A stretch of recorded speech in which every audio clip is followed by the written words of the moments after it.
Bom dia! Estou aqui então para o nosso devocional. Hoje eu quero ler com você. Então, Daniel capítulo 5. Eu vou resumir aqui o capítulo, tá? E eu quero ler, depois a partir do versículo 15.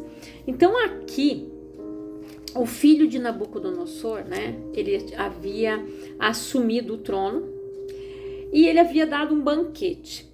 Nesse banquete, eles estavam adorando a deuses ídolos de ouro, prata, bronze.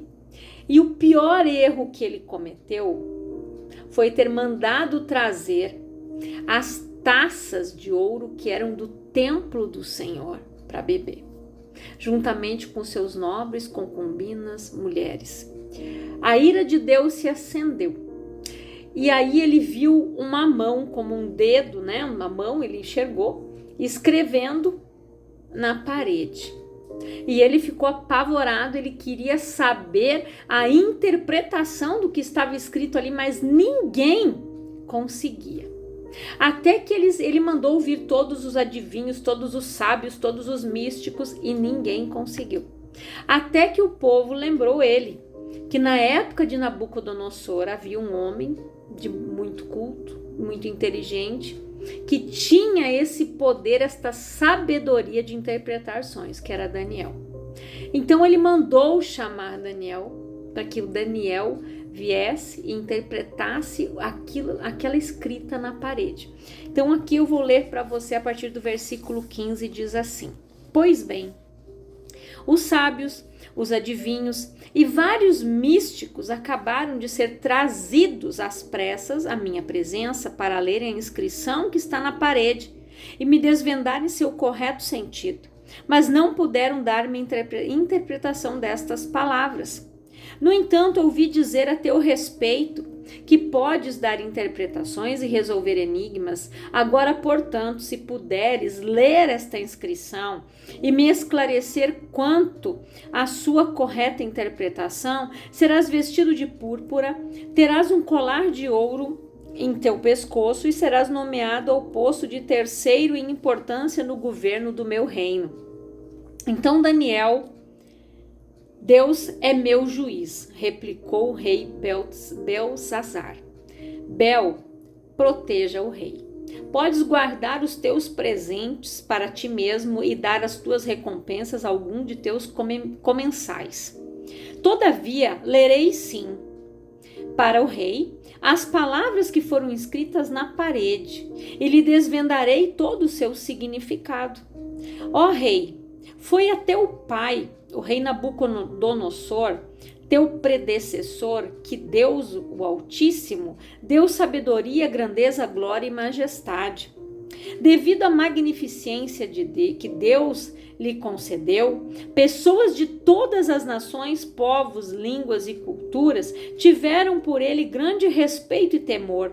Todos tremiam diante de sua presença soberana, porquanto a quem o rei decidia matar, matava, a quem julgava poupar, poupava, a quem deseja promover, promovia, e a quem desejava humilhar, humilhava. Contudo, quando seu coração se tornou cobiçoso, arrogante e endurecido por causa do extremo orgulho e vaidade, ele foi deposto de seu trono real e totalmente despojado da sua glória. Foi excluído do convívio com outros seres humanos e sua mente e coração tornaram-se semelhantes aos dos animais e passou a morar junto aos jumentos silvestres e a comer capim com os bois, e o seu corpo se molhava como o orvalho do céu, e assim viveu até reconhecer que Elá, Deus Altíssimo, é o soberano e domina sobre o reino dos homens e coloca no poder a quem ele deseja. E isso realmente ocorreu, com Nabucodonosor, o rei que era o que precedia antes desse Belzazar, E ele, o que ele fez aqui? Na época que o pai se ensoberbeceu, Deus fez com que ele se transformasse num animal realmente e ficasse morando lá até ele reconhecer que Deus era soberano e que Deus havia o exaltado. Aí ele seguiu aqui: mas tu, Belzazar, sucessor do rei Nabucodonosor, não tens caminhado com humildade, não humilhaste o teu coração, muito embora saibais bem de tudo quanto ocorreu com o teu pai, o rei? Pior ainda, tu te exaltaste a ti mesmo e te levantaste contra Elá, Deus dos céus, porquanto mandaste trazer as taças do templo do Altíssimo, para que nelas bebesses tu, os teus nobres, e convivas as tuas mulheres e as tuas concubinas. Louvaste os deuses de prata, de ouro, de bronze, de ferro, de madeira e de pedra, que não podem nem ver, nem ouvir, nem sentir e muito menos compreender nada. E não glorificaste o Deus que sustenta em suas mãos a tua vida e controla todos os teus caminhos. Por isso, ele mesmo enviou aquela mão que viste, a fim de escrever diante de ti a sentença que precisas saber. E as palavras que foram escritas formam a seguinte frase em aramaico: Mené, Mené, Tekel, Uparzim. E este é o significado dessas palavras: Mené, Mené. Deus avaliou e contou os dias do teu reinado e decretou o seu fim. Tekel, foste pesado na balança e achado em falta. Uparzim, teu reino já foi dividido e entregue aos medos e persas. Diante disso, por ordem do rei Belzazar, vestiram Daniel com um manto real vermelho, púrpura, condecoraram-no com uma corrente de ouro no pescoço e o proclamaram o terceiro em autoridade e poder no governo do reino. E aconteceu que naquela mesma noite, Belzazar, o rei dos babilônicos, foi assassinado e Dário, o imperador da nação média, apoderou-se do reino de Belzazar com a idade de 62 anos. Então, olha o que aconteceu aqui. Para você ver o que a soberba, o orgulho, a exaltação, né, fazem na vida de um ser humano. Ele aqui, gente, ele profanou. Ele mandou trazer as taças que eram do templo do Senhor, para ele beber vinho com os nobres, com as concubinas, com as suas mulheres. E ele ainda fez rituais lá, engrandeceu os deuses de ouro, prata, bronze, ferro, madeira e não exaltou a Deus, sendo que ele tinha conhecimento de tudo que tinha acontecido com o seu pai, o Nabucodonosor. E mesmo assim, ele não teve temor a Deus, ele não guardou aquilo que Deus havia ensinado para o seu pai. Ele viu tudo aquilo ali, para você ver que nós precisamos aprender com os erros que as pessoas cometem, para que nós não venhamos cometer os mesmos. E esse rapaz aqui, ele não lembrou dos erros que o pai havia cometido, o que o pai sofreu, a punição que o pai levou, mas Deus teve misericórdia do pai, né? Deixou ele lá um tempo vivendo como animal até que ele se lembrasse quem era Deus. Porque Deus havia dito para o povo, quando Deus estava usando o profeta Jeremias, aqui Daniel, ele estava cativo na Babilônia. Quando o profeta Jeremias, ele anunciava ao povo: se convertam, porque o Senhor vai levar vocês cativos para a Babilônia. O rei Nabucodonosor vai vir aqui, vai levar vocês vão ficar 70 anos. Eles não deram ouvidos. Jeremias foi pregando, Jeremias ia clamando, Jeremias chorava. A gente fala, né, que Jeremias ele foi conhecido por ser o profeta chorão, porque Jeremias chorava, ele clamava por aquele povo e o povo não dava ouvidos. E esse jovem, ele viu todo o exemplo, o que aconteceu com o seu pai. E ali, ele fez pior. O Nabucodonosor só se exaltou, só se ensoberbeceu. Esse aqui, blasfemou contra o Senhor, exaltou todos esses deuses, como Daniel disse ali, que não respiram, que não podem ver, nem ouvir, nem sentir, nem muito menos compreendem nada. Exaltou aqueles deuses. E ele não exaltou o Senhor dos senhores, o Deus dos deuses, que é o Senhor, que é só Ele soberano. E aí a gente vê o que acontece com as pessoas que têm o orgulho. Eu quero ler aqui com você, em Provérbios 16, no versículo 18, diz assim: a soberba precede a ruína, o espírito arrogante vem antes da queda. Melhor é ter espírito humilde entre os oprimidos do que repartir um grande espólio com os arrogantes. Quem considera atentamente tudo o que fala prospera, e feliz é aquele que confia no Senhor. O sábio de coração é considerado inteligente. Quem fala com equilíbrio tem o poder de convencer os outros. O entendimento é fonte de vida para aqueles que o possuem, mas a insensatez traz castigo aos tolos. O coração sábio ministra sua boca, e os seus lábios são hábeis para o ensino. As palavras agradáveis são como um favo de mel, são doces para a alma e revigoram a saúde e a alegria de viver. Há caminhos que parecem certos ao ser humano, contudo, no final, conduzem à morte. Olha o que fala aqui, gente, é algo muito sério. Que a soberba, ela precede a ruína do ser humano. E antes disso, já vem o espírito arrogante, né? Já vem antes da queda, o orgulho. O orgulho fez com que Satanás fosse expulso da presença de Deus. Ele e muitos anjos foram expulsos. Já tem a condenação. Eles já sabem que o dia que Jesus voltar, eles vão ir para o lago de enxofre que foi reservado a Satanás e seus demônios. Eles já sabem para onde vão.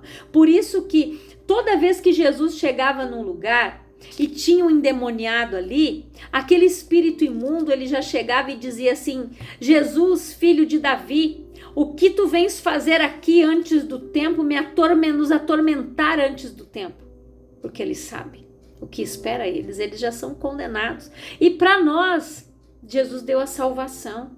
Nós temos a oportunidade de nos consertar, de pedir perdão para Deus, de colocar as coisas diante do Senhor, de confessar, de abandonar. Mas eles não têm mais essa oportunidade. Eles não têm. Porque Satanás se ensoberbeceu de tal forma que ele queria colocar o trono dele na altura junto com o Altíssimo. Deus disse: eu não divido a minha glória com ninguém. Então, gente, o pecado da idolatria, né, fala que, lá em Samuel fala isso, o pecado da idolatria, ele é igual ao pecado da feitiçaria. Então é algo muito sério. É algo que nós precisamos extinguir da nossa vida. E idolatria aqui, muitas vezes, não é só santinhos de madeira, de gesso, não. Aqui tem pessoas que idolatram o marido, a esposa, os filhos, um jogador de futebol, um blogueiro, idolatram. E Deus fica de lado. Tem muitos ídolos na vida do ser humano. Tem muitas prioridades na vida do ser humano e Deus fica em segundo, terceiro, quarto plano. E Deus deve ser a prioridade da nossa vida. E esse rei aqui, ele não fez isso. Ele não aprendeu, mesmo acompanhando tudo que tinha acontecido com o seu pai, ele fez pior. Então, para você ver que se a gente aprender com os erros, nós não vamos cometer os mesmos. Se a gente vê, tal pessoa fez isso aqui, aconteceu tal coisa, sempre tem uma consequência. Todo erro, toda atitude errada, toda escolha errada, decisão errada, ela vai refletir em todos os que estão ao nosso redor. Todas as pessoas vão sentir, todas as pessoas vão ser respingadas, né? Vamos dizer assim, Porque aqui, o que aconteceu com aquele rei? No momento que mataram ele, eles terminam com a descendência do rei. Eles mataram os filhos, mataram esposas, mataram as concubinas, mataram a mãe, eles matam todo mundo. O outro rei que chega no reino, ele termina com todo mundo. E foi isso que esse homem promoveu aqui para sua família, a morte de todos. Por quê? A soberba, o orgulho, se exaltou, se achou, como a gente costuma dizer, teve a audácia de beber vinho nas taças que eram do templo do Senhor, gente, e ele sofreu as consequências. Então, todos os erros, tudo, aquela pessoa que blasfema, aquela pessoa que murmura, aquele que reclama, sofre as consequências.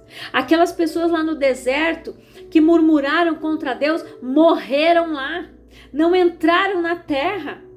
Então, nós precisamos aprender, olhar para esses erros. A Bíblia, ela não fala de perfeições, gente. O único que foi perfeito aqui foi Jesus Cristo. Tanto que Paulo, ele escreveu cartas para as igrejas advertindo, corrigindo, não vão por esse caminho, segue aqui, não faz o que o fulano fez, vai por esse lugar aqui. Então, por quê? Em Apocalipse diz o tempo todo, quem tem ouvidos para ouvir, ouça o que o Espírito diz às igrejas. E muitas pessoas estão sucumbindo por causa do orgulho. Muitas pessoas estão de mal. Um filho está de mal com o pai, não perdoa a mãe, não perdoa o pai, orgulho. Orgulho.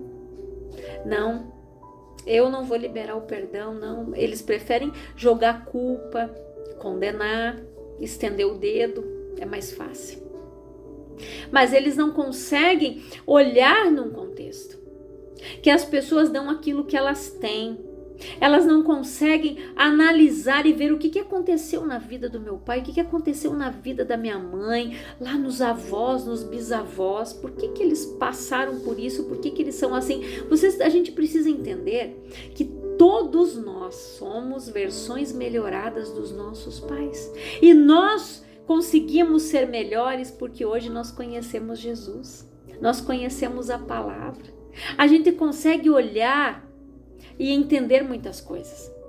A gente consegue amar, a gente consegue liberar perdão. Escreva uma carta. Se você tem mágoa, se algo te fere, escreve uma carta para o teu pai, para tua mãe, se eles já não estão mais aqui, ou se eles ainda estão e você não consegue falar, escreva tudo naquela carta que você tem vontade de dizer. Olha para uma almofada, faz de conta que é eles e fala tudo. E diz, eu te perdoo em nome de Jesus. Até que você vai ter a oportunidade de sentar com eles, de conversar com eles. Você sabia que tem pessoas que elas têm acúmulos de gordura no seu corpo em determinadas partes? Sabe por quê? Por coisas trancadas, coisas que não falaram, perdão que não liberaram. Eu sei que quando eu estava fazendo uma aula na psicanálise, me chamou muito a atenção quando uma professora, que ela sofreu muitos traumas na sua infância, e ela teve esse entendimento, ela disse que ela tratou uma pessoa que ela tinha um papo, e ela disse, o que você tem entalado aí? Ela disse, muitas coisas que eu queria falar para minha mãe faz 40 anos e eu não falei. Ela disse, então você vai lá e vai falar. Pois a mulher foi lá, falou com a mãe, disse tudo o que estava aqui. Passaram-se alguns dias, aquele papo desapareceu. Todo mundo perguntava se ela havia feito cirurgia plástica. Ela disse não. Por quê? São coisas, acúmulos, coisas que estão acumuladas na nossa vida. É no abdômen. Às vezes a pessoa tem, gordura no geral. Às vezes, claro, são problemas endócrinos, às vezes a pessoa tem um problema de tireoide, mas na maior parte são traumas, são sentimentos retidos, que às vezes a pessoa nem come muito, mas ela vai acumulando aquilo ali. E eu conheço pessoas assim. E quando eu tive essa aula, eu consegui compreender o porquê que muitas da pessoa se mata fazendo dieta, a pessoa vai numa academia e a pessoa não consegue perder peso, ela não consegue sair do lugar. Traumas. Coisas que precisam ser resolvidas na sua vida, na sua alma. Então coloque isso para Jesus.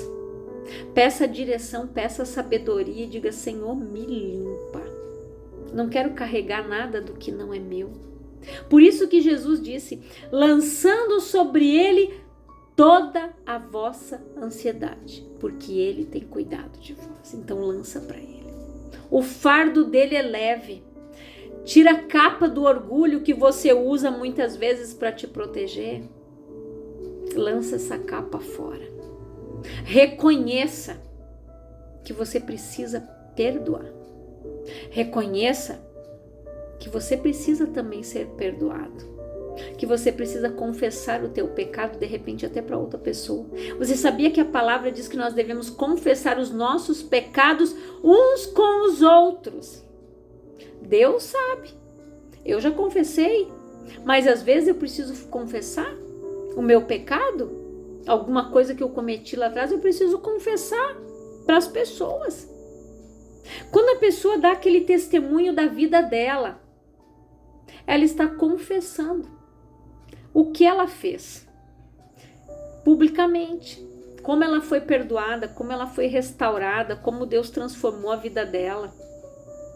Quando ela dá aquele testemunho que eu vivi aqui, eu era assim, eu era assado e Jesus me encontrou. Mas aquela pessoa, ela precisou se despir dela mesma. Por isso que a palavra diz: o velho morreu. Eis que tudo se fez novo, as coisas velhas já passaram. Então, eu preciso viver o novo, estar vestido do novo. Mas eu preciso me despir de toda a idolatria da minha vida. Eu preciso me despir de todo ódio, de toda raiva, de toda amargura, de todo ressentimento, de toda falta de perdão, de tudo. Eu preciso tirar aquilo que está lá dentro, aquele trauma, aquela rejeição, aquele abandono, aquele abuso. Coloca para fora, diz: Senhor, cura essa ferida. Me ajuda a liberar perdão para aquela pessoa. Porque Jesus, quando estava na cruz, ele disse: perdoa, porque eles não sabem o que fazem, eles não sabem o que dizem. Às vezes tem coisas que Deus não tem como impedir, porque são iniquidades, são heranças que vieram dos nossos antepassados, e Deus visita a iniquidade até a terceira, quarta geração. Então tem coisas que não tem como Deus intervir ali enquanto a pessoa não tiver o conhecimento, enquanto ela não confessar, enquanto ela não abandonar, enquanto ela não abandonar o pecado. No momento em que eu entendi, como Daniel no cativeiro aqui na Babilônia, ele orou a Deus, pediu perdão pelos seus pecados, pelos pecados dos antepassados, pelo pecado do povo, mas ele não continuou pecando. Sabe por quê? Enquanto você continua pecando, você dá legalidade para o diabo continuar agindo na tua vida. Mas no momento que você confessa o teu pecado, você pede perdão pelos pecados dos teus antepassados, mas você parou de pecar, você deixou de dar legalidade.